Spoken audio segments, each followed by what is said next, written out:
Most people who do believe in the just war don't automatically give a rubber stamp to any war.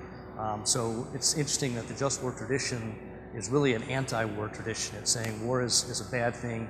Generally speaking, it's wrong. Only under extraordinary circumstances can it be justified.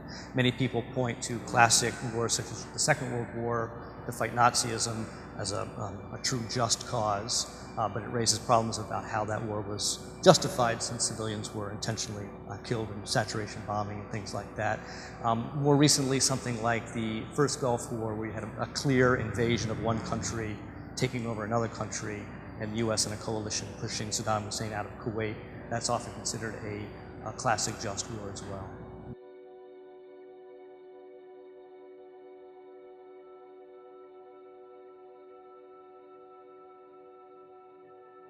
The idea, traditional just war theory, basically just confined itself to looking at under what conditions is it just to go to war. The modern Catholic teaching really emphasizes factors beyond just when, in this particular moment in time, is war justified. It's really about building global social conditions that make war irrelevant, and indeed the Catholic tradition is called continuously for the abolition of war. So just peace building is all about attacking the underlying roots and conditions that lead to war in the first place. If we can do that, then the whole idea of just war becomes kind of moot. We're debating a thing that we really are going to try and eliminate to begin with. The Church really points to a whole set of peacekeeping, peacemaking, peace-building practices that social science has shown are remarkably effective in creating peace. And this is things like the political and economic background conditions, democracy, the rule of law, respect for human rights. Countries that have these things have a much lower instance of war. Economic development, broadly shared prosperity, sustainability, human well-being when it comes to health and education levels. Countries that have these have a much lower instance or risk of warfare. But then there's also the Church, especially since the Second Vatican Council, has really emphasized international cooperation, international organizations, treaties, international law, especially focused on peacekeeping, conflict resolution, arbitration. For a lot of years, these sort of things strike people as utopian. But again, the social science research on armed conflict show that they are remarkably effective in heading off wars before they even get started in the first place, and settling chronic wars so they don't break out again. Most wars around the world today are wars that stop and start. And if we can intervene in ways that make, once they've stopped, that make a restart less likely, you're going to get more enduring peace. And then the final thing the Church emphasizes is nonviolence as an alternative to war. And indeed, over the last century, nonviolent movements are twice as effective as violent movements in removing dictatorships or overcoming foreign invasions. So nonviolence is not only effective, the Church says it's a much more moral response to injustice in a way that makes justice more likely after the conflict is over than violence, which usually just sets up the next round of conflict and violence. Classic cases include the Philippines in the mid-1980s, where a Catholic-led movement overthrew the Marcos dictatorship, or East Timor, where the people rose up against a foreign invader, in this case the Indonesian government, Indonesian armed forces. You get classic cases like Poland with the Solidarity movement, inspired by St. John Paul II, which opened the first crack in Soviet communism. You get places like Mozambique, Serbia, where a student-led nonviolent movement overthrew a dictator who had carried out multiple genocides and was willing to use any form of violence to maintain his power. Chile and the movement against Pinochet, the South African case against apartheid, activists on the ground as well as international sanctions. So there's lots of cases around the world where nonviolent movements have been successful. It's not a guarantee for success. You get movements like Tiananmen Square, which were crushed militarily by the Chinese government. But generally speaking, nonviolent movements have about a success rate of 50%. Violent movements have a success rate of about 24%. The one other thing that I like to emphasize, and that the Church has also emphasized as well, is that this idea that war is inevitable isn't necessarily true. We've had other institutions like chattel slavery, like dueling, like trials by ordeal, like lynching, that at the time we thought this is just the way the world is, this is inevitable, but which now we look back and say, why do we ever practice that kind of institution? Why do we ever do this to each other? if we're able to abolish those other institutions, long-standing, very violent, deeply entrenched, then the Catholic tradition says war can be abolished as well. It takes hard work, it might be gradual, but you can use these kind of active peacemaking practices to slowly eliminate war from the world. We live in a time when war is basically at an all-time low. We tend to turn on our TV and think, oh my gosh, the world's always at war. Most of the world is marked by zones of peace, where countries that were formerly constantly battling with each other don't even conceive of going to war against each other. Even powerful countries that could easily take over their neighbors simply don't. Some countries that have given up their armed forces are among the safest and securest countries in the world, such as Costa Rica or Sweden, or Switzerland rather. So we can, in fact, use these practices to reduce the rate of war. Global battle deaths are at an all-time low. The number of wars raging in the world is at an all-time low. So other than a few chronic parts of the world, Central Africa, the Middle East, war really has been abolished through much of the world. If we can just do what the Catholic tradition says is necessary through peace building to bring those kinds of conditions to these last few spots of the world where war is still chronic, we can in fact abolish the war the same way we did chattel slavery or dueling or vendetta systems. And in this case, Pope Francis really builds upon predecessors such as Benedict XVI, St. John Paul II, and even those before him, which really emphasizes global political cooperation, what the Catholic tradition calls global political authority, which sounds scary to a lot of people, especially in the United States, but really is about not kind of a world government, but a network of treaties and international bodies that lead to more global cooperation. And in fact, research shows that the more countries are engaged in things like trade, bilateral agreements, and other kinds of international organizations, the less likely they are to get into armed conflict with other countries. So Francis and his predecessors really emphasized this idea of global understanding and of building networks that don't eliminate conflict, but instead channel it in nonviolent ways rather than resorting to armed force. I think we tend to conceive still as war of these great armies arrayed against each other, such as World War I or World War II, when in fact almost all war today is not interstate war, two countries against each other, but it's intrastate war, civil war, insurgencies, terrorist campaigns. So it's not the spectacular tank battles of the past. Instead, it's this low-level, failed state kind of civil wars. And that's a kind of a slow-motion disaster for these countries. But it also shows that we've gotten rid of this traditional type, largely gotten rid of this traditional type of country-on-country war.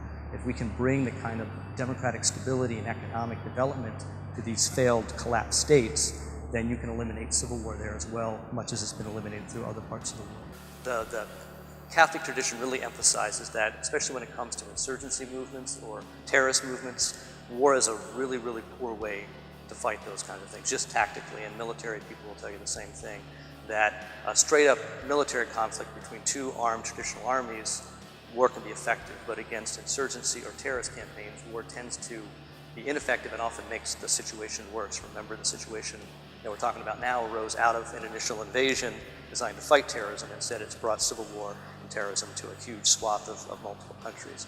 So what the Catholic tradition emphasizes is attacking the conditions that lead to the rise of these movements in the first place. Not to give up on security, not to give up on trying to track down and take out terrorist targets, but really the idea that in stable democracies with human rights that respect their people, that have a certain level of economic development, you just don't have these kinds of movements breaking out.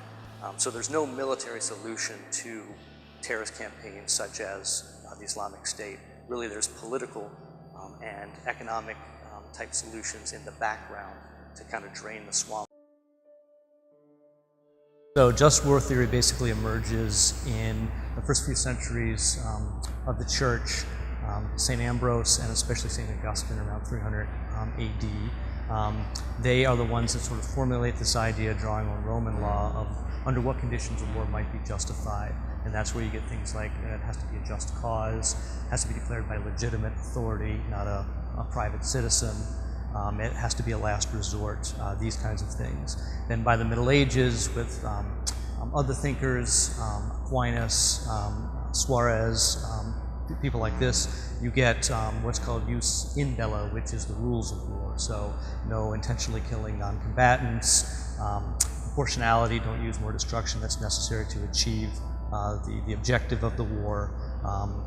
respecting the rights of prisoners of war and things like that. And so this, in the last 200 years, has largely been encoded in international law with various treaty obligations, what we know as the rules of war. The just cause, again, gets refined in certain ways. Early on it was punishing wrongdoers. Now it tends to be really focused on a defense against some kind of invasion or protection against a gross human rights abuse such as a genocide. First hurdle is often a just cause, but just because you have a just cause doesn't mean that you can automatically A, go to war and then B, fight it any way you want. So in addition to a just cause, you need a probability of success. Even if you have a just cause, you launch a futile war where a lot of people get killed, is not acceptable. Also, again, last resort, you have to exhaust every nonviolent means. First, you have to fight with right intention, so that just cause has to be the real cause, not a cover for some other sort of selfish motive you might have as a country.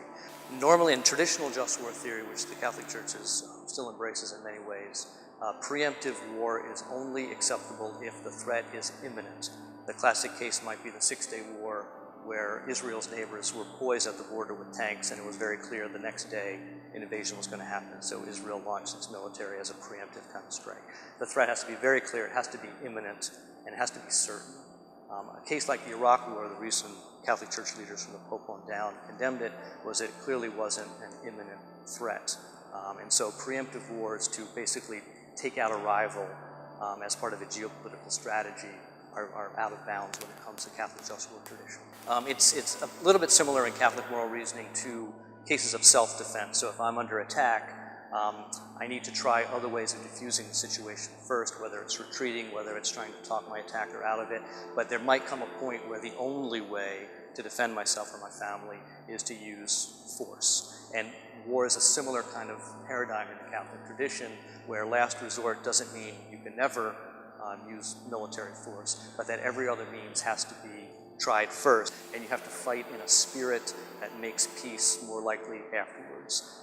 Fight in a spirit of regret. So the Church has always condemned kind of jingoistic celebrations of the war.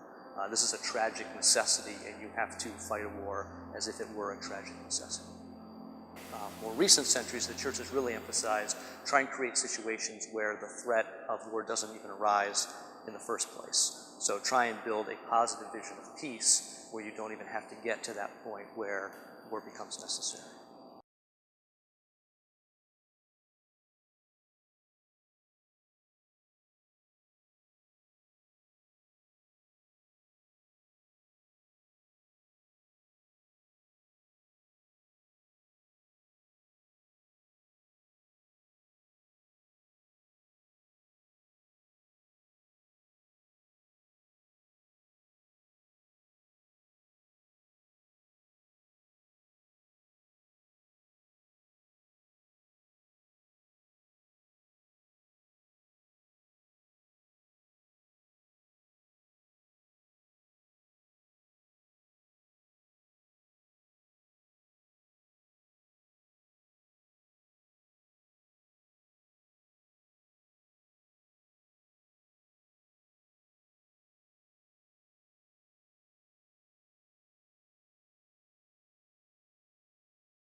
Pacifist voices have really differed in how they justify the pacifism, what they base it upon. Most pacifists will say, I don't want anyone, I'm not willing to kill in a war or other context for some pacifists. And they also would say, I don't want anyone to kill for me. I'm willing to die for Jesus, but I'm not willing to kill for Jesus. And I don't want anyone to kill for me in the name of Jesus. So pacifists have always been a minority within the Christian tradition, at least since the early years of the church. And usually the response is, I can, as a follower of Jesus, I cannot engage in this kind of activity. I don't want anyone to do so on my behalf.